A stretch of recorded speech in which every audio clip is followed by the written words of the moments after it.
بسم اللہ الرحمن الرحیم۔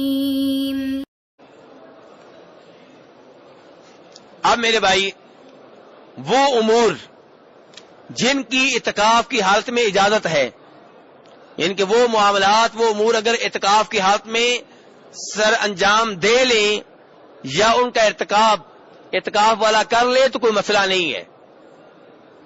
نمبر ایک، جس کا ذکر پہلے ہو چکا ہے کہ مسجد میں اگر غسل کا بندوبست نہیں ہے اور غسل واجب ہو چکا ہے تو مسجد سے باہر جا سکتا ہے۔ کھانا مسجد میں نہیں کوئی لانے والا یا مسجد میں کھانا لانے کی اجازت نہیں ہے تو مسجد سے باہر جا سکتا ہے۔ پانی کا مسجد میں بندوبست نہیں ہے، باہر جا سکتا ہے۔ یہ وہ امور ہیں جن کے لیے وہ مسجد سے باہر جا سکتا ہے۔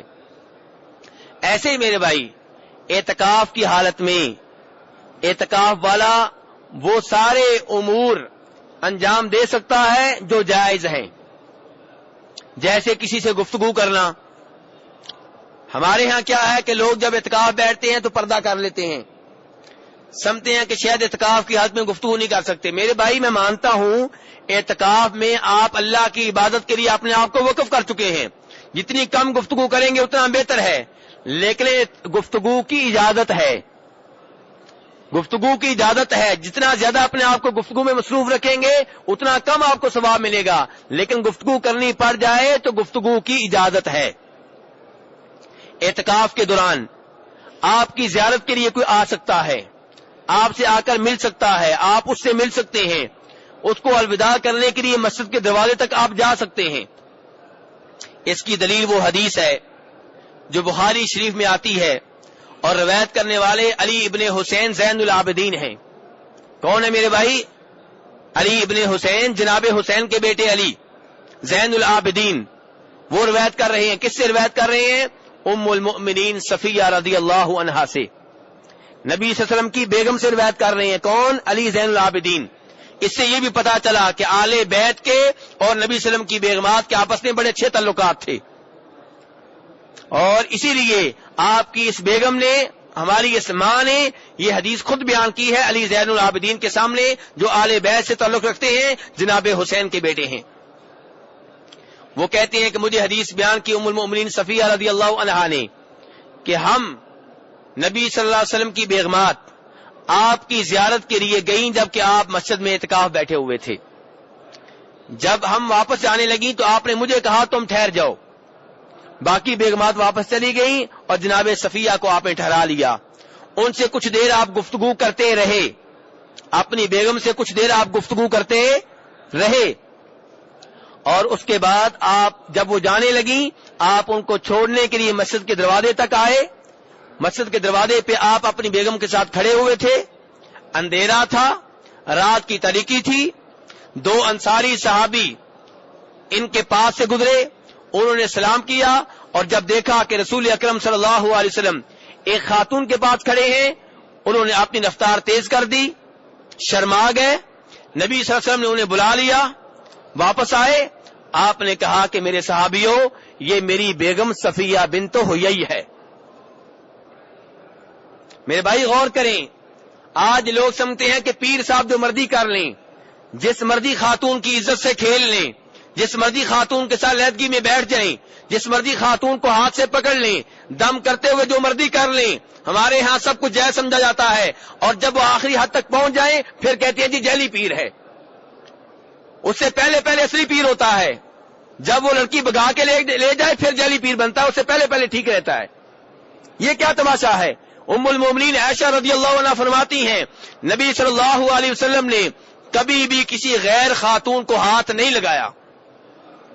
میرے بھائی آپ سے بڑا کوئی مقدس ہے؟ آپ سے کوئی آلہ ہے؟ آپ سے بڑا کوئی ولی ہے؟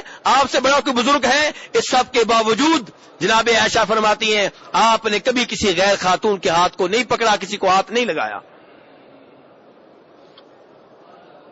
اور یہ کون سے بزرگ آ گئے ہیں جن سے ہم نے دین کو اٹھا لیا ہے کہ ان کو معافیاں ہیں، نہ نماز پڑھیں، نہ غسل کریں، نہ روزے رکھیں، نہ کسی خاتون کا احترام ہے، جس کے پاس مرضی بیٹھ جائیں، ننگے پھرتے رہے۔ یہ کون سا دین ہے؟ بہرحال یہاں پہ نبی صلی اللہ علیہ وسلم وضاحت کر رہے ہیں، اپنے دو صحابیوں کو بتا رہے ہیں کہ میرے صحابیوں، یہ میری بیگم صفیہ ہے۔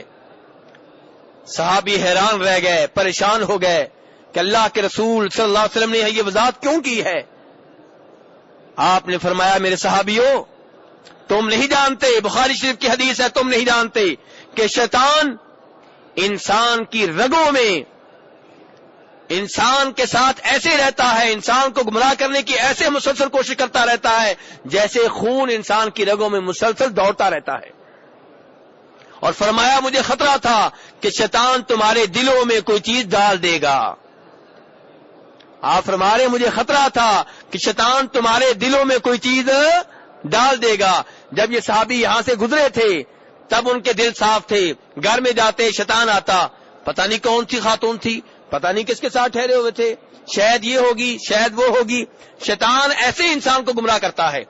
اور اگر صحابہ کرام اس غلط فہمی کا شکار ہو جاتے تو نبی صلی اللہ علیہ وسلم کا کوئی نقصان نہ ہوتا، ان کا اپنا نقصان ہو جاتا، ان کا اپنا ایمان خطرے میں پڑ جاتا، ان کا اپنا اسلام خطرے میں پڑ جاتا۔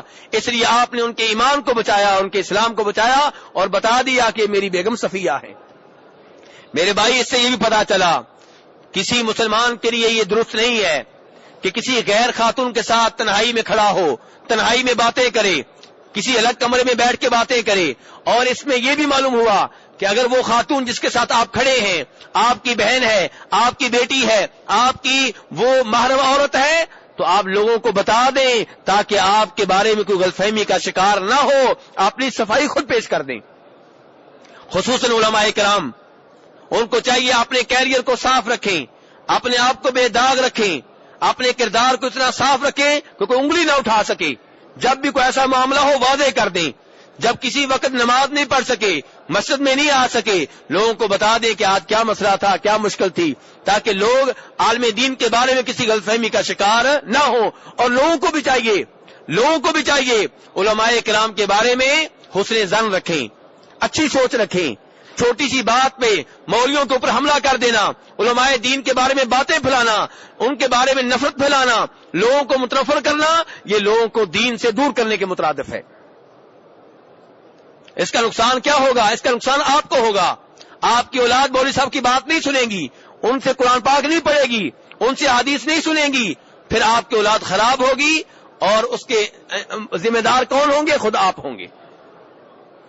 لیکن یہ میں ان علماء کرام کی بات کر رہا ہوں جو شرک میں ملوث نہیں ہیں، جو دین ذاتی عمل میں کوتاہی ہونا اور چیز ہے، لیکن دین کو تبدیل کرنا، دین میں شرک کو داخل کرنا، دین میں بدعات کو داخل کرنا اتنا بڑا جرم ہے کہ ایسے آدمی کے پیچھے تو نماز تک نہیں ہوتی۔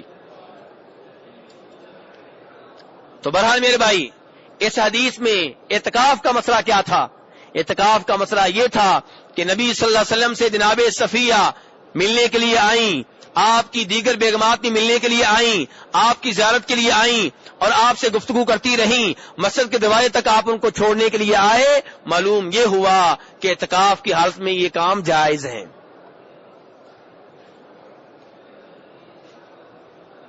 ایسے ہی میرے بھائی، اعتکاف میں بیٹھا ہوا شخص وضو کر سکتا ہے، چاہے وضو واجب نہ ہو، غسل کر سکتا ہے، سر کو دھو سکتا ہے۔ کیا دلیل ہے؟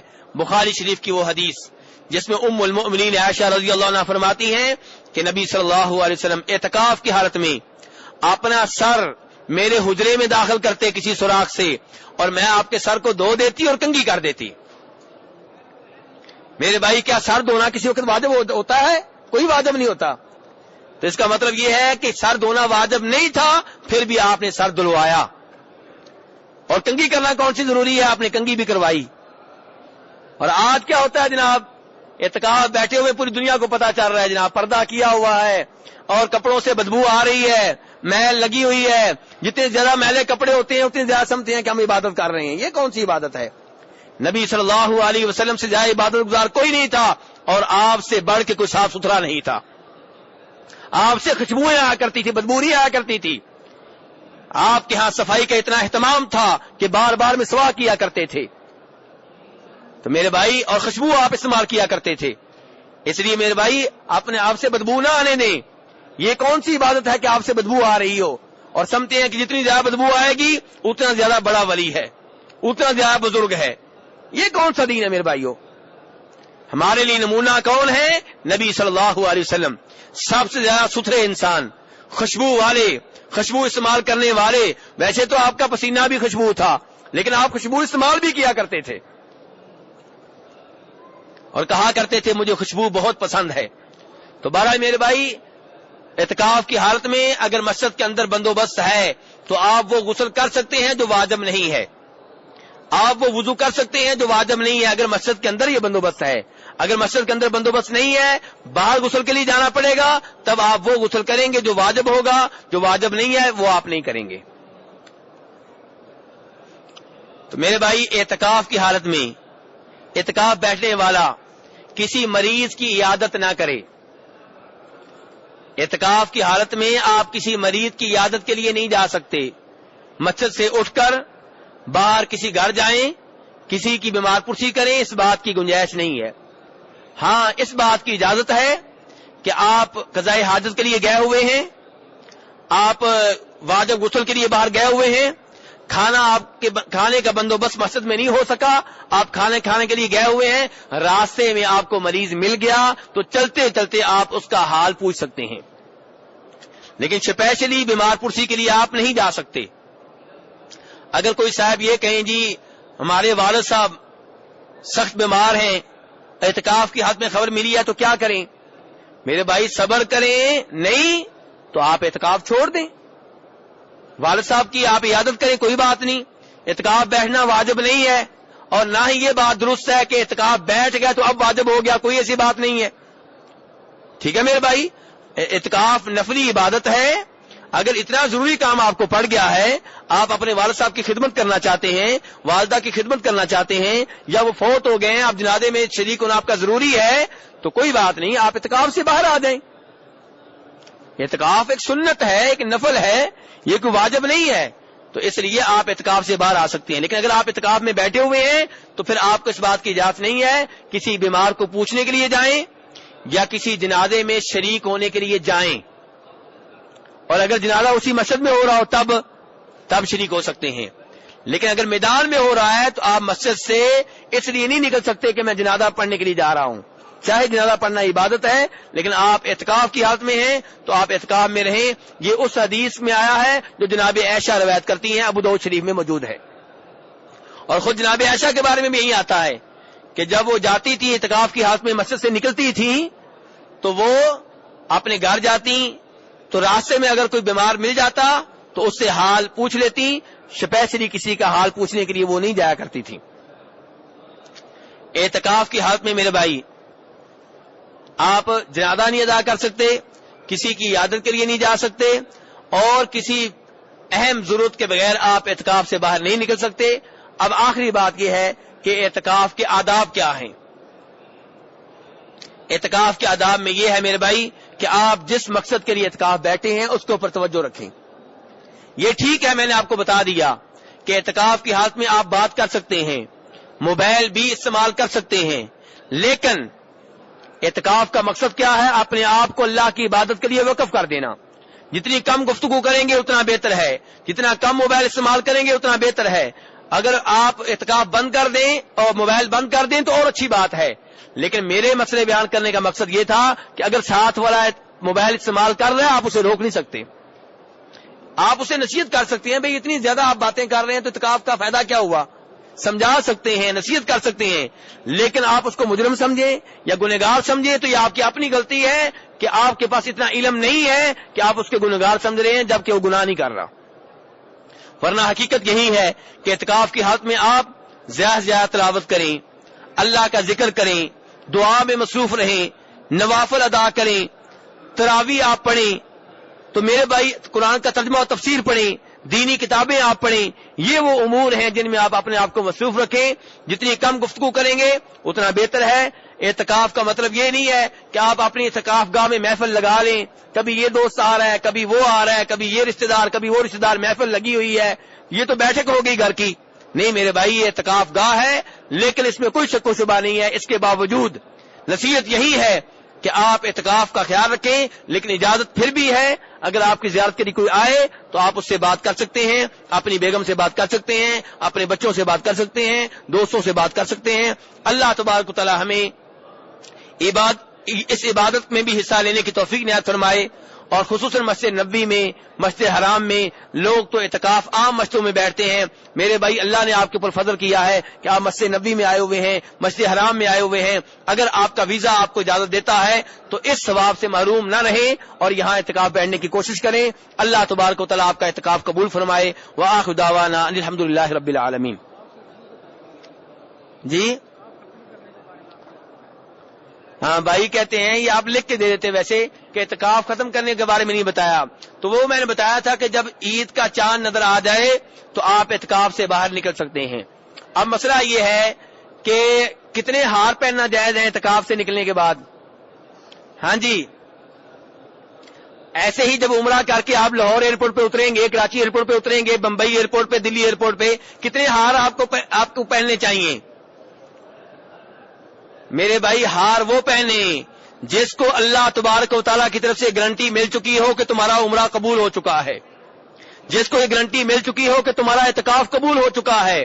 میرے بھائی جو خطرے میں ہو وہ ہار کیوں پہن رہا ہے، وہ پھول کیوں پہن رہا ہے، یہ کیا ہے میرے بھائی؟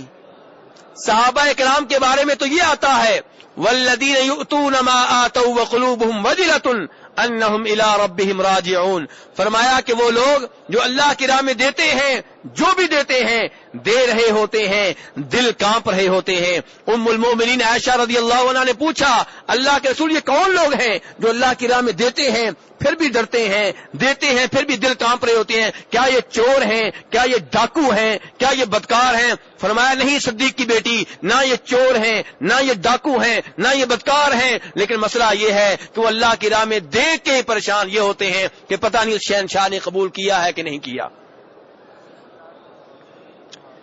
میرے بھائی عبادت مکمل ہونے کے بعد بھی اللہ سے معافیاں مانگے، یا اللہ جو کمی کوتاہی ہوئی ہے معاف کر دے، یا اللہ یہ ٹوٹی پھوٹی عبادت قبول کر لے۔ تو ہار کس بات کے میرے بھائی؟ آپ نے تو رونا ہے۔ نماز سے آپ فارغ ہوتے ہیں، کیا سکھایا گیا ہے؟ اللہ اکبر، استغفر اللہ، استغفر اللہ، استغفر اللہ۔ نماز پڑھی ہے اور فوراً معافی مانگی جا رہی ہے کہ یا اللہ معاف کر دے۔ کس چیز کی معافی ہے؟ حالانکہ عبادت کی ہے، اس لیے کہ پتہ نہیں اللہ نے یہ عبادت قبول کی ہے کہ نہیں کی۔ کتنی مرتبہ ہم نماز میں ہوتے ہوئے نماز سے باہر نکل جاتے ہیں تو اللہ سے معافی مانگی جاتی ہے۔ حج کے بعد بھی یہی صورتحال، اللہ کا ذکر کیا جاتا ہے۔ تمام عبادات کے بعد میرے بھائی اللہ سے ڈرنا چاہیے، رونا چاہیے۔ دیکھیے ابراہیم علیہ السلام، اسماعیل علیہ السلام دونوں کون ہیں؟ نبی ہیں، باپ بیٹا ہیں، نبی ہیں، رسول ہیں، اور کام کیا کر رہے ہیں؟ بیت اللہ بنا رہے ہیں۔ آپ تو اعتکاف بیٹھ رہے ہیں نا، وہ کیا کر رہے ہیں؟ بیت اللہ بنا رہے ہیں، اور کیا کہہ رہے ہیں؟ ربنا تقبل منا انک انت السمیع العلیم، یا اللہ یہ نیکی قبول کر لے۔ نیک عمل بیت اللہ بنانے کا، بنانے والے دونوں نبی، جو بنایا جا رہا ہے وہ بیت اللہ، اور اللہ کی منت کیا کر رہے ہیں؟ اللہ سے درخواست کیا کر رہے ہیں؟ یا اللہ قبول کر لے۔ اللہ نے قبول نہ کیا تو ہم کیا کر لیں گے؟